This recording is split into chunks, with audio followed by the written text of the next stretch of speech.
Hello, Budismo Pop, rides and strikes again. E quando você fica prisioneiro entre o teu coração e a tua razão? Desce a vinheta aí, Brad.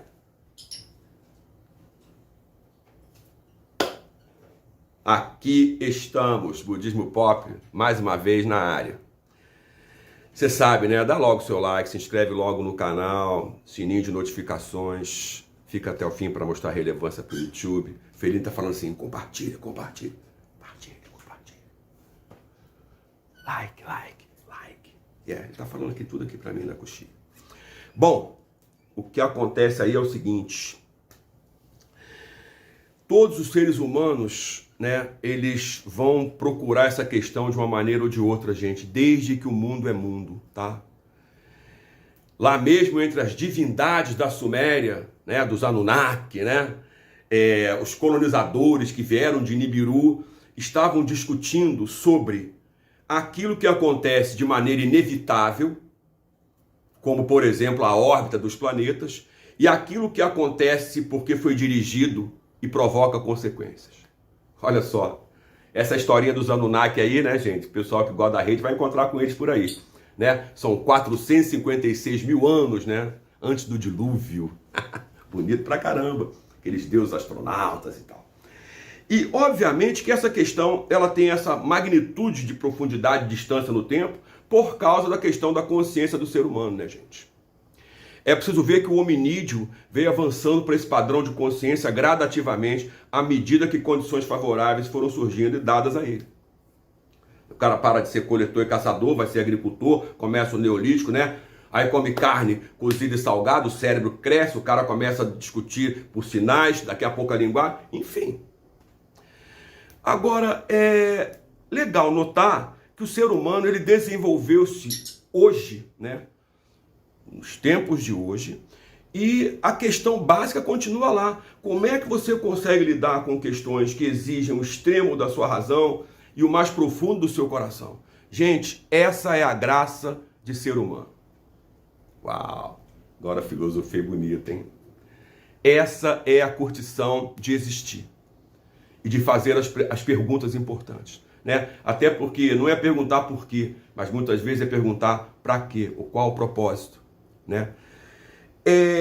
Quando você está diante de uma questão que exige uma magnitude de esforço, tanto na direção do coração, quanto na direção da sua racionalidade, porque eles existem dentro de você, e o budismo é uma viagem para o interior do seu próprio coração, o que você trabalhará nesse sentido não é procurar essa ou aquela abordagem, mas procurar praticar, recitar Nam-myoho Renge-kyo, para obter exatamente aquilo que a filosofia budista te oferece primariamente e a priori, caminho médio. O caminho médio. Porque se você decidir só com o coração, você poderá estar acreditando que vacas voam. Sacou? E isso é complicado. Se você decidir só com a razão, você pode estar negando uma verdade que a pessoa disse, que a vaca voou, mas era um furacão que levou a vaca a 100 metros de altura. Então, no budismo, e o budismo lança essa proposta para que seja base na vida do praticante, a busca continuada é pelo caminho médio. E aí é que está a parte exuberante da coisa.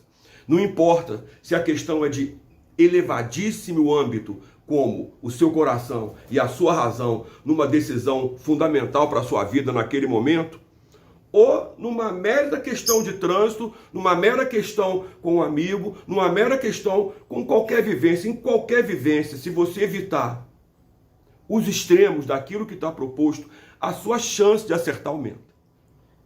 Porque há uma coisa que o budismo deixa claro, te ajuda muito a diminuir etapas, diminuir campo para queimar.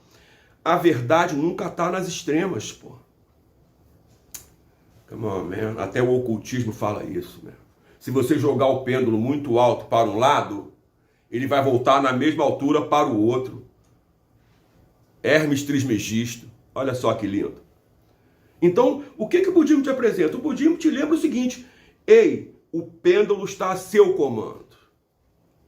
Então, o que há entre a sua razão e o seu coração é a realidade última, que é você mesmo. Como é que você faz para chegar lá?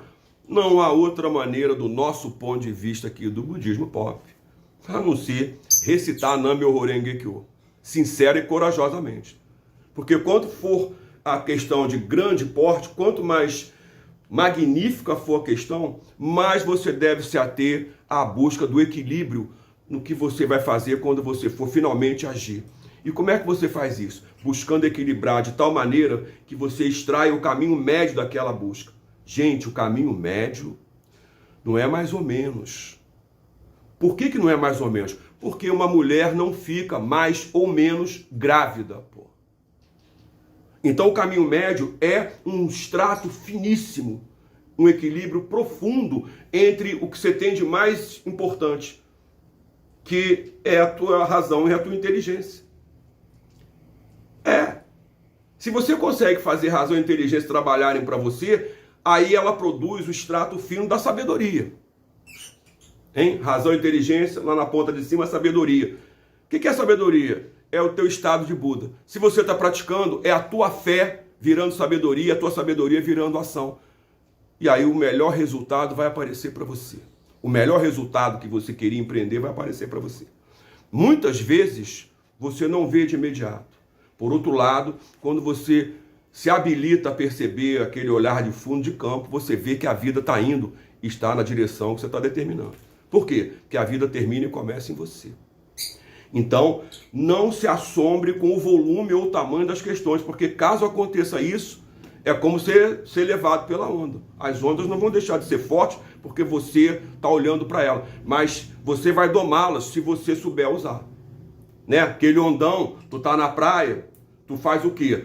Tu viaja com ela em direção à areia. Ou então você fura, passa por debaixo da massa de água. Ou então faz igual o mineiro aqui, se encolhe e ganha um caixote. Ok? Por outro lado, está a seu comando a busca pela razão, a busca pelo coração, elas não vão deixar de acontecer. Agora, você praticando, você vai fazer o que Nichiren nos aconselha. Seja senhor da sua mente. Não permita que a sua mente seja seu mestre. Por quê? Porque a mente é separatista e ela vai tender a desvincular uma coisa da outra. E na verdade você sabe. É como tentar desvincular o seu corpo da sua mente. Não é possível ser desvinculado. Para evitar a ilusão, você trabalha visando o quê? Você trabalha visando encontrar as medianeiras que te permitam o nível de equilíbrio adequado para que quando você mandar suas vibrações de onda, elas sejam respaldadas imediatamente, sem obstáculos. Tem que pensar nisso, sabe por quê? Porque só a razão ou só o coração não vão te ajudar em nada. Pelo contrário, a mente vai inventar problemas incríveis para a sua razão e para o seu coração e você vai ficar aí igual madeira na água. Como é que evita isso? Simples. Recita Nam-myoho Renge-kyo 5 minutos pela manhã, 5 à noite. Depois passa aí para contar pra gente. Cuidado com a escuridão. A gente se vê.